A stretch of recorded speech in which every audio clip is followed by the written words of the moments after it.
Mr. President, I ask for proceedings under the quorum call be vitiated. Without objection, so ordered.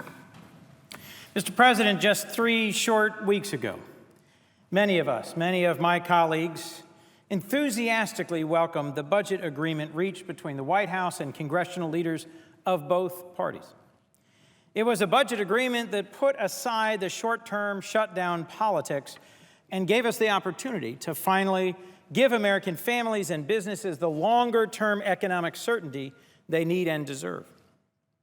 It was a budget agreement that made balanced increases in both defense and non-defense discretionary spending, increases that were fully paid for.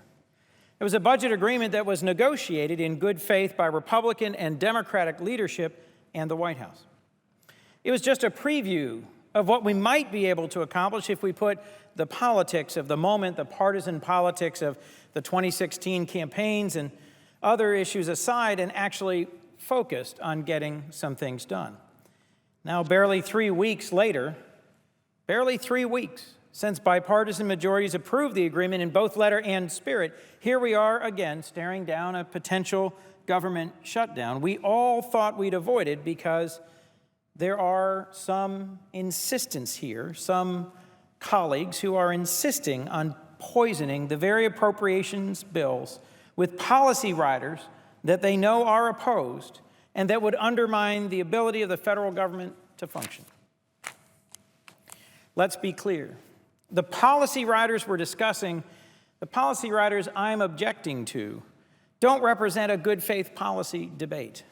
These are predominantly partisan political priorities that Republicans are otherwise unwilling to bring to the floor of this chamber because they know they aren't popular with the American people. For example, we shouldn't be using, in my view, the appropriations process to try and dismantle or sideline the Environmental Protection Agency and put clean air and clean water and climate action at risk. If the majority chooses to make devastating cuts to Planned Parenthood, which more than 8,000 residents of my home state of Delaware rely on for health care and family planning, I think my colleagues should bring it to the floor in a separate bill so the American people know that that is the focus of the legislation. Mr. President, I join my colleagues today to make it clear that we're not going to use the appropriations process to pass narrow ideological riders that would not otherwise have been considered on this floor and have not made it through the appropriate process.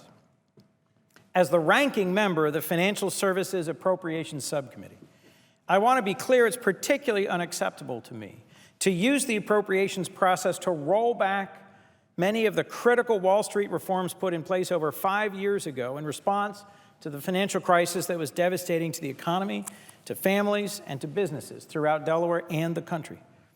If the majority wants to bring a bill to the floor that rolls back some of the key consumer protections put in place in the Dodd-Frank bill, then let's have that debate. Frankly, it's a debate we have been at times engaged in on large and small scale issues. The problem for my colleagues is that they don't have enough support in the Senate to pass these changes in a standalone bill. That's why they've taken the troubling step of jamming a 200-page bill, an entire banking bill, loaded with controversial riders, right into a must-pass, last-minute government funding bill.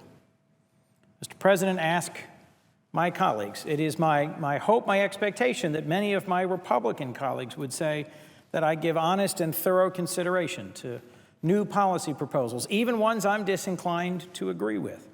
And I am open to discussing ways to improve existing reforms so we don't unfairly burden, for example, small community banks that weren't responsible for the financial crisis. No legislation is perfect, but compromising and improving is what authorizing bills, policy-making bills are all about.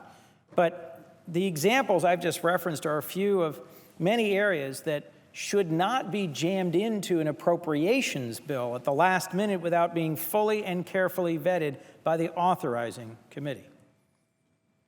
It would be difficult for me today to address all the different policy riders that are in the various pieces of the appropriations bills currently under consideration. They range from education, health, labor, natural resources, environment, civil rights, justice, housing, immigration, voting rights, telecommunications, to name just a few. But Mr. President, our budgets, how we spend the taxpayers' dollars are a reflection of our priorities. But there's a substantial difference between using the appropriations process to support a specific program or department or federal activity and using it to sneak around the legislative process and to jam new big changes into last-minute appropriations bills. So instead of manufacturing another crisis here in the days ahead, instead of having to look over the cliff of a government shutdown, let's get back to a regular order, to fulfill our responsibility to responsibly fund the government and separately engage in positive discussions about how we can make the policy changes we need to ensure that our economy is competitive, that our country is innovative, and that our society continues to benefit from the work we all do here together.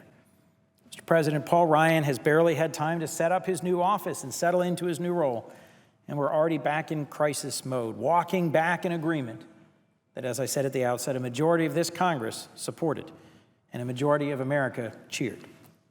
So I urge my colleagues to put the middle class and the stability and future of our economy ahead of partisan politics. Let's negotiate a clean and honest, a clear omnibus spending bill, free of poison pill policy riders that only serve to divide this body and to unite the special interests who at times work against us. With that, thank you, Mr. President, and I yield the floor.